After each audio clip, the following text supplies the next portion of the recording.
Todo ello no era obstáculo para que Fenelón protestara valerosamente contra la pésima administración de los agentes de Luis XIV. No desempeña servicio público alguno, sino estafando por todos lados. Es una vida de gitanos más bien que de agentes de gobierno. La nación cae en el oprobio y nuestros enemigos no se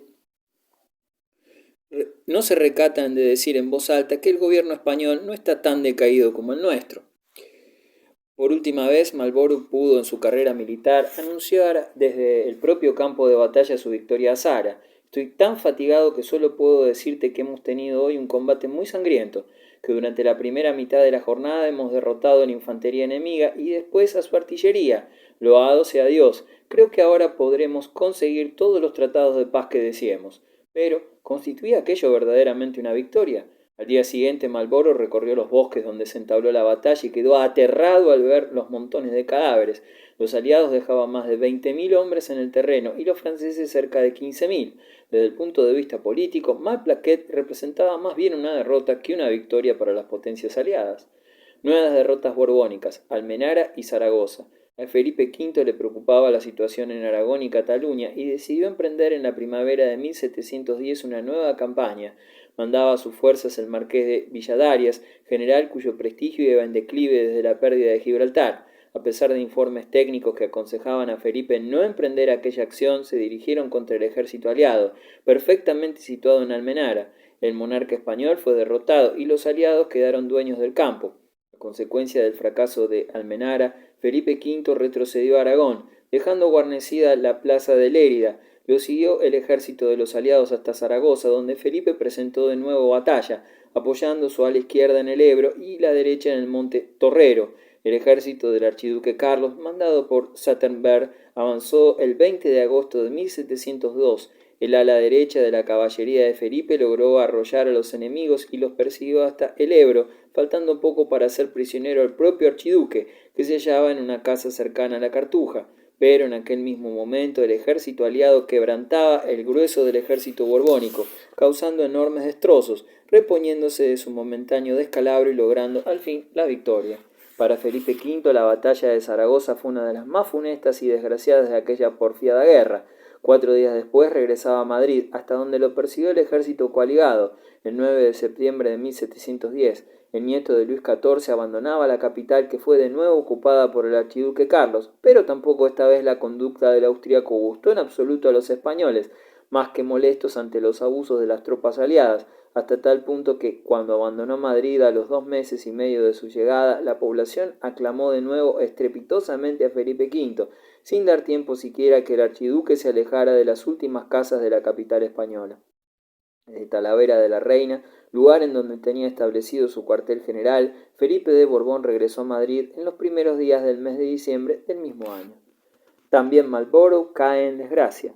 Durante todo aquel tiempo, los numerosos enemigos con que Marlborough contaba en Inglaterra redoblaban sus actividades, describieron la acción de Malplaquet como una completa catástrofe y sobre todo comentaron aquel boletín de carnicero que el duque de Marlborough presentara a la consideración del pueblo británico. Harley dirigió por supuesto la campaña política sin suponer que su victoria se hallaba tan próxima. Durante la primavera de 1710 tuvo efecto el postrer conflicto entre la reina Ana y la duquesa de Marlborough.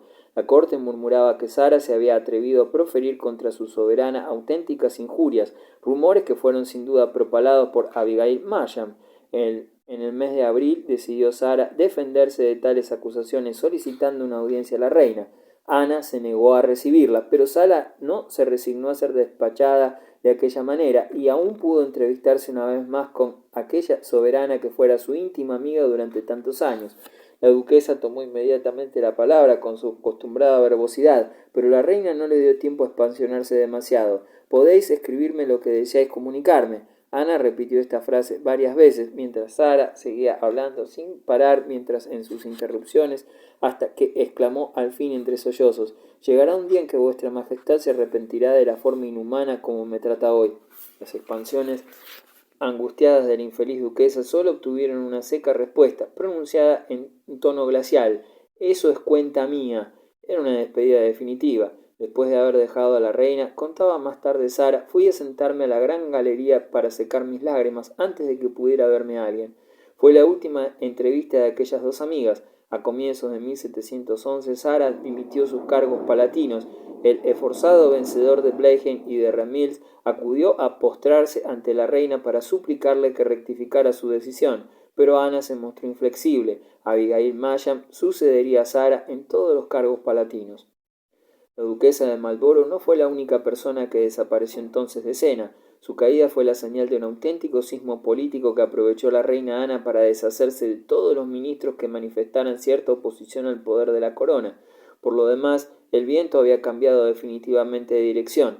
La política belicista del partido Wright había perdido entonces toda su antigua popularidad y el pueblo anhelaba el término de aquella lucha que parecía no tener fin. Los Tories tenían a la sazón todas las ventajas. En julio de 1710 la reina había tenido la satisfacción de destituir a Sunderland. En agosto a Godolphin hubo de ceder también su puesto. De esta manera desapareció un eficiente y fiel servidor de Inglaterra que ya no volvió a desempeñar ningún papel en la vida pública. El veterano ministro pasó con sus viejos amigos Juan y Sarah Marlborough la mayor parte de los 2 años que le quedaron de vida. Las elecciones de 1710 dieron por resultado una mayoría aplastante al partido Tory.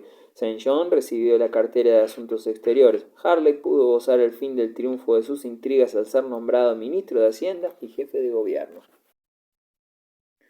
Brihuela y Villaviciosa, el alba de la victoria. Cuando el archiduque Carlos hubo abandonado Madrid, Felipe V se adueñó de la capital de modo definitivo, pero el nieto del rey Sol apenas si permaneció en ella 3 días. El 6 de diciembre de 1710 salió de nuevo a campaña, acompañado del duque de Vendôme, general en jefe de sus fuerzas, en dirección a Guadalajara, para reunirse con las demás tropas borbónicas que iban en persecución del ejército aliado. En Brihuela, la caballería ligera al mando del marqués de Valdecañas copó al general inglés Stanhope con todas las fuerzas que mandaba, acción memorable en la que estuvo a punto de perder la vida el jefe británico. Aquellas jornadas obligarían al archiduque Carlos a renunciar a sus pretensiones a la corona española. El ejército de Felipe se hallaba ya en el camino de Villaviciosa y el choque armado no se hizo esperar. Se combatió con denuedo por ambas partes, ya que unos y otros sabían que se jugaban la última carta de la guerra en la península. Por un momento el duque de Vendôme se creyó perdido, pero las tropas borbónicas habían logrado inutilizar la artillería enemiga y obligado a huir al mariscal austríaco Starhemberg. Se había triunfado, e inmediatamente Felipe envió un correo a la reina Luisa Gabriela, su esposa, y otro a su abuelo, Luis XIV, comunicándoles la noticia de la victoria conseguida, lo que equivalía a decir que el trono español quedaba para la casa de Borbón.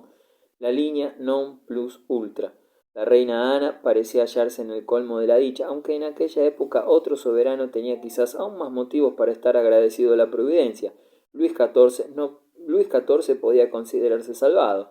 El duque de Marlborough era el único superviviente de la vieja guardia en la prolongada guerra de sucesión española, pero su fin estaba muy próximo. Aunque muy popular entre la tropa, sus enemigos políticos no descansaron hasta haberlo batido. Los franceses habían erigido en el norte de su país una nueva línea defensiva extraordinariamente sólida, a la que Villars llamó non plus ultra.